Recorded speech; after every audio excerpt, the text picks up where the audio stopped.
आज हम प्राणायाम के विषय में बहुत ही महत्वपूर्ण जानकारी इस वीडियो के माध्यम से देखेंगे।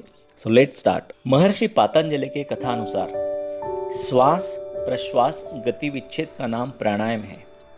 यह प्राणायाम बाह्य अभ्यंतर और स्तंभ वृत्ति है, वह भी देश काल संख्या के द्वारा परिदृष्ट होकर दीर्घ और सूक्ष्म होता है। रेचक बाह्य प्राणायाम और पूरक आभ्यंतरिक और कुंभक स्तंभ वृत्ति प्राणायाम कहलाता है। अर्थात यथाशक्य श्वास बाहर रोकना, यथासाध्य ऊपर खींचना और स्वशक्ति अनुसार कुंभक करके रोक लेना प्राणायाम कहलाता है। इसमें पूरक करने से प्राण का हवन, रेचक करने से अपान का हवन एवं कुंभक द्वारा प्राण अपान को मिलाने से प्राणायाम परायण होना कहलाता है। यही यज्ञ गीता में भी कहा गया है।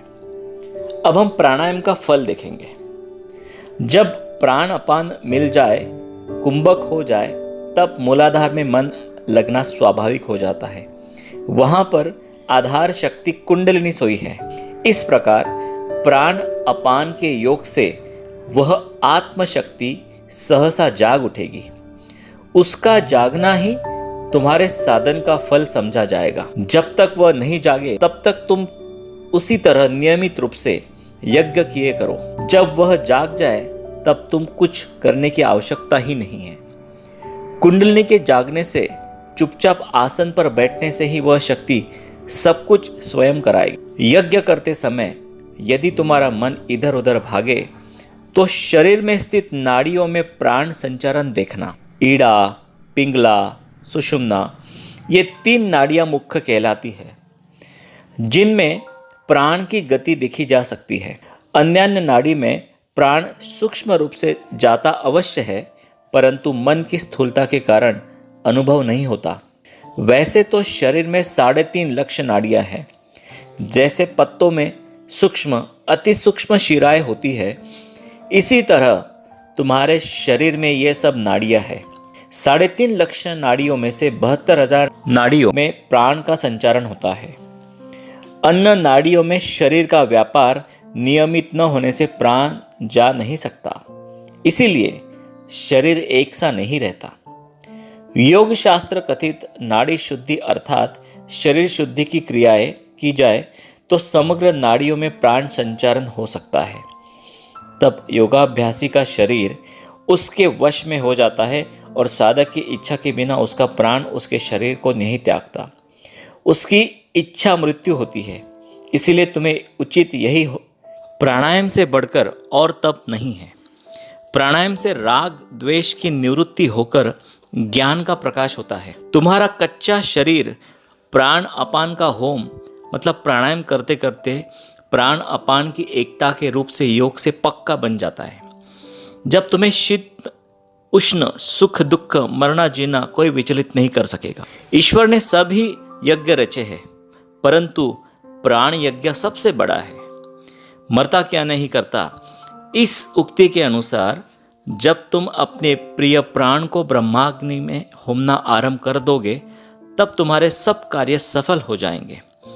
प्राण यज्ञ की सामग्री में न तो अर्थ व्यय करने की आवश्यकता है और न समय की चिंता है।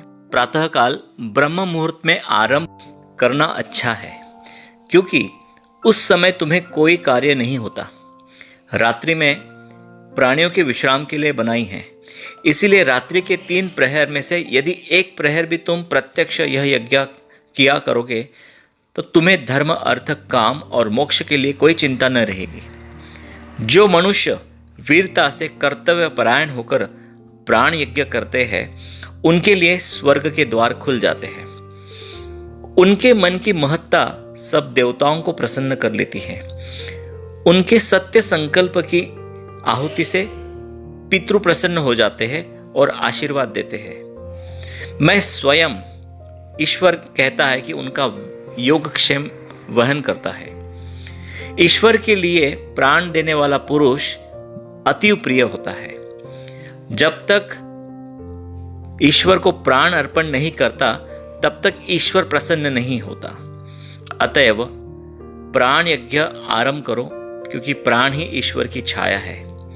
मन तो ईश्वर से बहुत दूर रहता है, परंतु प्राण ईश्वर के साथ संलग्न होता है। जब तुम्हारे प्राण में आघात पहुंचेगा तो निश्चय ईश्वर विचलित होकर वहां पर उपस्थित हो जाएगा। यह प्राण विश्व के प्राणियों का जीवन है।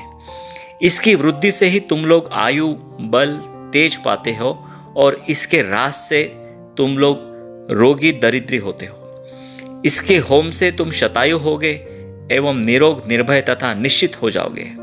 तुम्हारे संकट दूर होंगे।